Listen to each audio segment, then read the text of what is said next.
Tranquilo. Shine.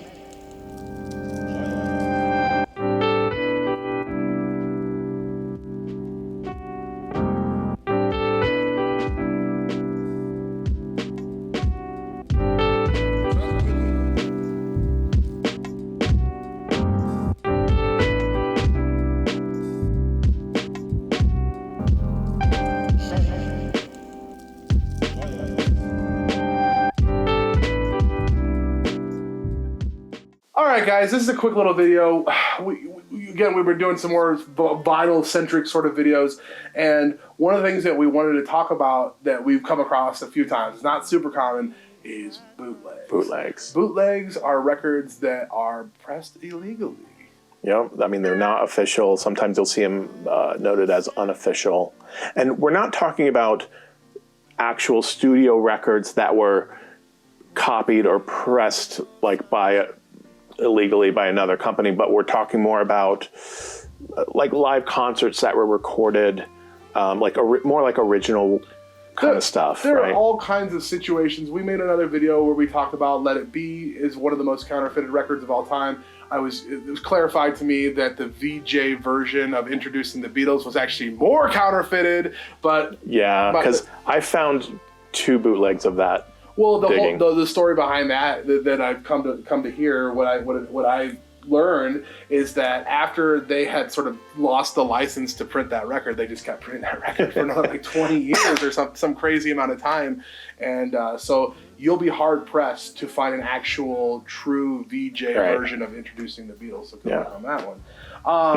So we just pulled out some of the bootlegs from our collection, from some of our little sale bins and things that we have laying around, and we're just gonna go through some of these bootlegs kind of quick, so you can kind of see what they look like, see what like I said, these are not official. These are not put out by the band. The band does not benefit from these, so these are usually some sort of illegal enterprise or whatever. But that being said, some of these illegal enterprises are long gone, right? Right. These are historic relics, and some of them can be kind of interesting. They're fun to collect, and they're different, and it's not what the average person has sometimes. So they're fun to talk about and see what there is. And these we've just kind of happened across some of them. Accumulated a little bit. Yeah.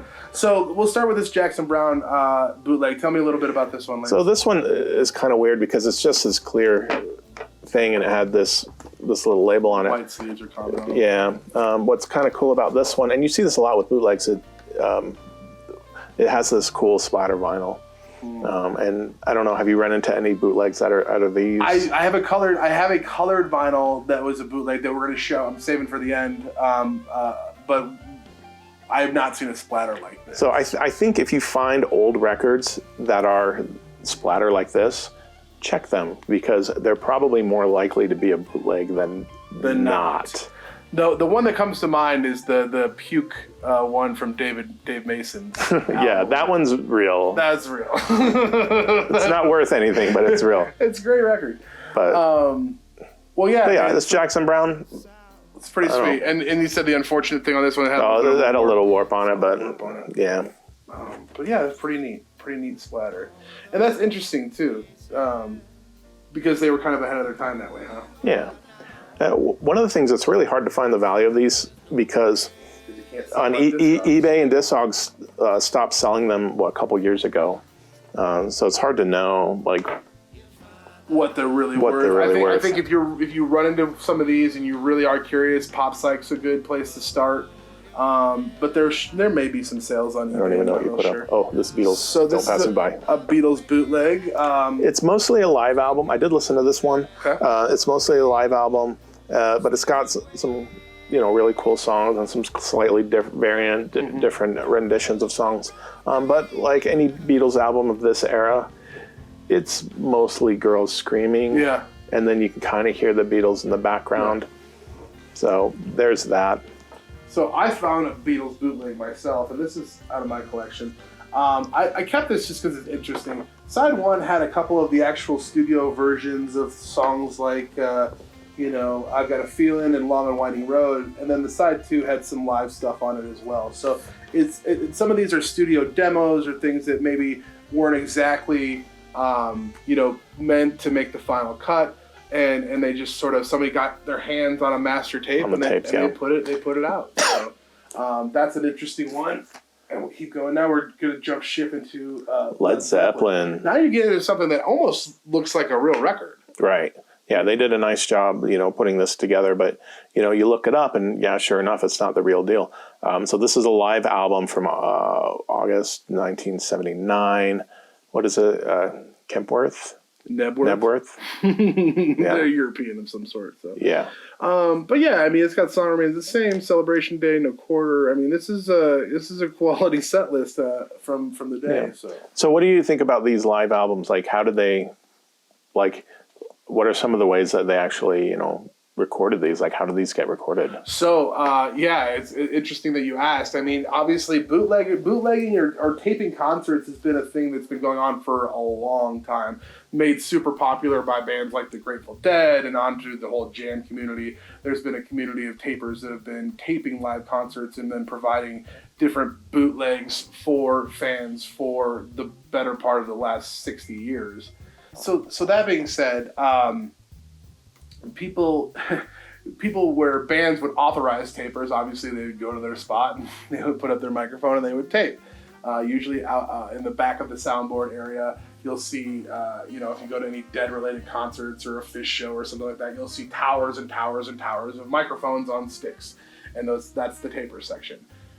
A lot of these bands did not allow taping for obvious reasons. Right. So people would come up with elaborate technological concoctions with microphones coming out of sleeves and people wearing, bow tie microphones and different things so that they could go to the concert, record it, and dump it out. And you get different, varying differences in quality with that. We're going to talk about that here in a little bit. That method. So. Now, didn't sometimes someone would plug into the soundboard and get an actual soundboard feed? Yes. Yeah, soundboard feed. So that's something that's a little bit more common again when the bands are giving you permission to tape. But every once in a while, somebody would tape.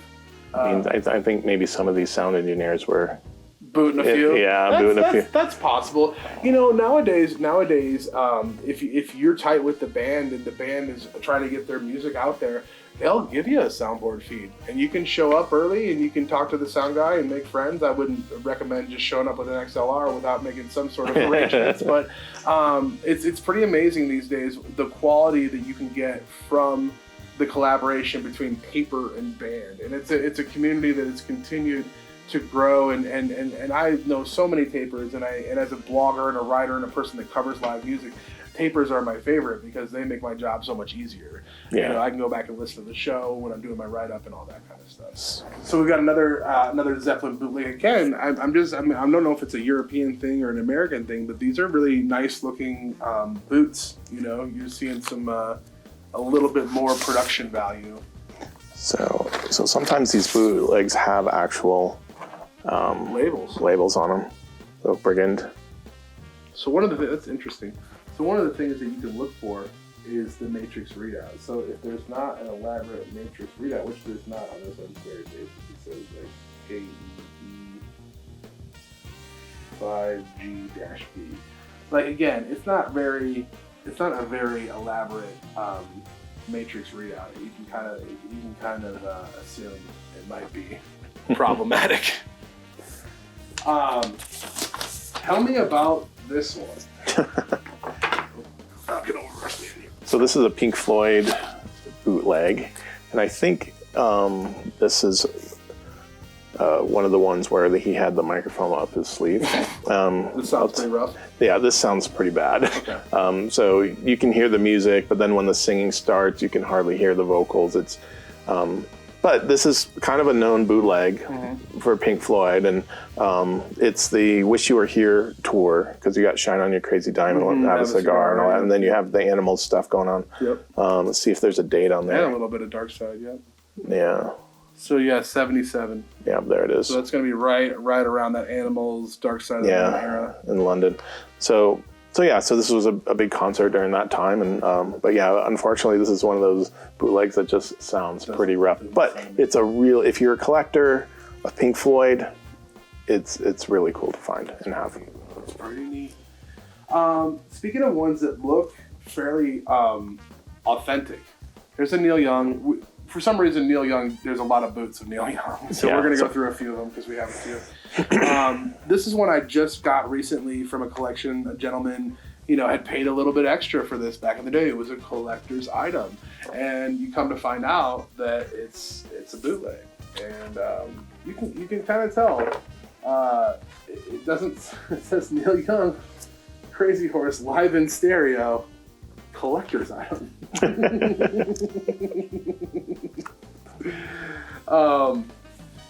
But I listened to this, and it's decent. It's definitely a bunch of live recordings, and you'll find that to be more common, like you said, with the bootleg. It's just that the live stuff was low hanging fruit as far as being able to get it recorded in a way that they could do something else with it. And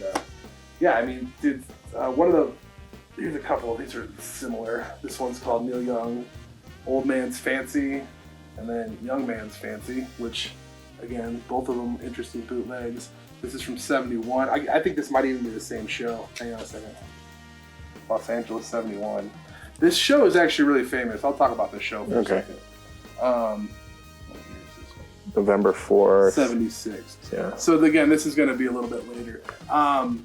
This show right here is actually the same show as this guy. And this show was an incredibly heavily bootleg show. And the reason why was because in 1971, Neil Young was in between coming out with a bunch of stuff. So the only real release that had Neil Young's name on it in 1971 was 4-Way Street. Oh, wow. So 4-Way Street came out as a live album from Crosby, Stills, Nash & Young. Yep. And all the Neil Young fanatics were die hard for the Neil Young solo stuff, and he did not put out an album until the next year, and that's when all that other stuff was coming out. Wow. So they were nabbing these things up. So this particular show, which, the opener was somebody famous. Shit. There's a bootleg of the opener, too. It was Cactus, Ramblin' Jack Elliott opened the show. Yeah.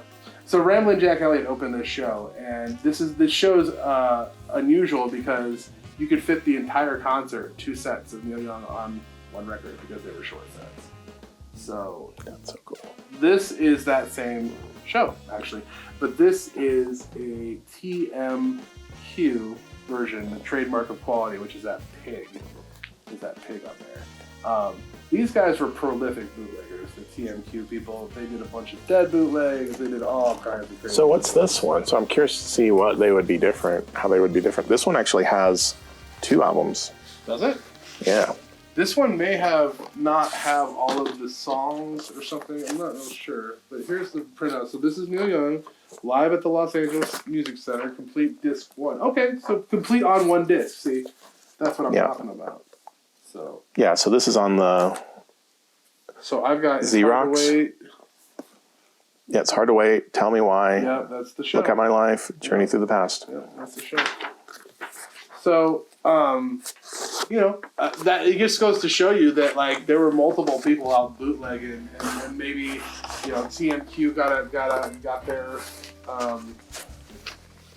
their version and they made their pressing of it, and then Xerox made their pressing of it, and everybody was just trying to make a few bucks on the side. It'd be interesting to compare these and see how they sound. I would be interested. I actually think this sounds pretty good. This does have the same issue that you're talking about, where it sounds like somebody's sitting in the front row with a lapel mic, like a microphone like that you're wearing, yeah. And that's how it was recorded, because when Neil talks, it's very noisy. When he sings, it sounds pretty damn good. So this is from my personal collection, one of the first bootlegs I ever got. One of the things that you're going to run into, and I don't have a lot of examples of this, but Taiwanese bootlegs are rampant. Like there are so many Southeast Asian bootlegs out there. This is one that I picked up at a flea market for 50 cents. It's a Commodore's record, and I cannot find it anywhere. It's on this crazy Prince label. I'm just going to put that right there so you can see it. I'll put it upside down. And again, this is just one of those ones where like it's probably a Korean or maybe a Taiwanese bootleg of some sort. I don't know. Lots of times the sleeves on those are like that really thin. Almost like plastic. Yeah. Instead of cardboard. Exactly. So I haven't been able to track down exactly what pressing this is. If anybody who's watching this video knows. But they put some stuff in there, and then you kind of dig a little bit deeper, and you find out it's probably a bootleg. But I wish I had the clock that I sent off to Aaron Ruffer. If you ever have any clocks you want to turn into records, you want to turn into clocks, contact Aaron Ruffer. He'll do it for you. Yeah. This is my creme de la creme, I guess. This is the last one we're going to show you. This is the Judas Show. And this has since been made into an actual. This is part of the Bob Dylan bootleg series. I'm not sure exactly which one it is, but they pressed this on CD for sure. I don't know if they ever made it into a. It probably was made into a vinyl. Yeah, I don't know. I'm not sure. Anyway, for those that don't know, this is Bob Dylan when he went on the tour with the band in 1966, I believe. With what band? With the band. But anyway, it's the famous Royal Albert Hall show, even though it wasn't at Royal Albert Hall. And this is the show where Bob Dylan opened up the show playing acoustic, and then he came out for the second set with the band. Yeah. And people yelled Judas at him. So was this when he went electric? Yeah, he went electric. So he plugged in, and people didn't take it very well, especially in Europe. There's documentary footage of people coming out of the show and be like, oh, you're just basically bitching about Bob Dylan playing an electric guitar, which I think is, nowadays we find it kind of ironic, maybe kind of even funny or childish. But yeah. Back then it was a big deal. It was a big deal, and it was rattling people, and that's what he wanted, ultimately. So, well, yeah, I mean, this one actually has pretty good audio quality, I think, because it was recorded professionally at the time, and certainly meant to have more longevity, because I think they kind of knew something special was happening at the time. So these are bootlegs. These are what you'll find them with taped sleeve things to the front of a white sleeve, and you'll find them on colored vinyl, or you'll find them on a splatter. You'll find them on all kinds of crazy stuff, and some people go to the production value of making an actual cover for them, and some people just write on marker or stamp on a white piece of cardboard. The point is that these are all snapshots in time, and they're all interesting little tidbits for you to explore. And again, just yet another rabbit hole. That's what I was just thinking. Yeah. So I mean, if you're a collector and you're into this kind of stuff, cool. If you find one, give it a listen. See if you like it. You might learn something about it, and they're really fun. It's fun to pull this stuff off the shelf, give it a listen, show it to some of your other record nerd friends, and have some fun with it. So, So this is just a quick little video. We wanted to talk about bootlegs and give you some visual examples of them, and until next time, we'll see you. All right, bye.